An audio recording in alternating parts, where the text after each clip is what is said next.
राज्यात विधानसभा निवडणुकीचे निकाल जवळपास स्पष्ट झाले आहेत.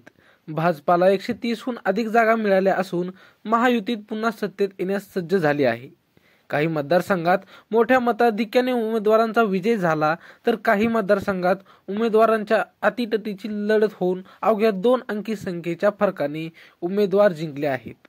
सर्वात मताधिक्य कमी असलेल्या आपण मतदारसंघाविषयी जाणून घेऊया. चला तर मित्रांनो, त्याआधी तुम्ही चॅनलवर नवे असाल तर चॅनलला सबस्क्राईब नक्की करा आणि व्हिडिओ शेवटपर्यंत नक्की पहा. तर सर्वात कमी मताधिक्य असलेला मतदारसंघ आहे मालेगाव मध्य. या मतदारसंघातून मुफ्ती मोहम्मद इस्माईल अब्दुल खालिक यांचा विजय झाला असून त्यांना 1,09,332 मते मिळाली आहेत. तर त्यांच्या विरोधातील आसिफ शेख राशीद यांना 1,09,257 मते मिळाली आहे.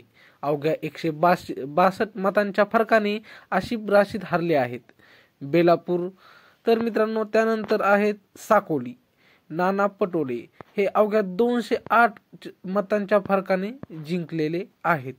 त्यानंतर आहे बेलापूर विधानसभा मतदारसंघात मंदा म्हात्रे यांनीही संदीप नाईक यांच्या विरोधात अवघ्या 377 मतांनी मात केली आहे. तर बुलढाणा येथे संजय गायकवाड यांनीही जयश्री शेळके यांच्या विरोधात 841 मतांनी विजय मिळवला आहे. तर मित्रांनो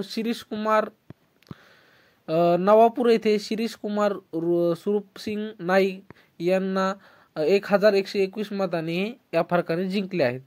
तर मित्रांनो, तुमच्या मतदारसंघामध्ये किती फरकाने जिंकले आहेत कमेंटमध्ये नक्की सांगा आणि आमच्या असेच नवीन व्हिडिओ पाहण्यासाठी मात्र चॅनलला सबस्क्राईब नक्की करा. भेटूया पुढच्या व्हिडिओमध्ये. तोपर्यंत धन्यवाद.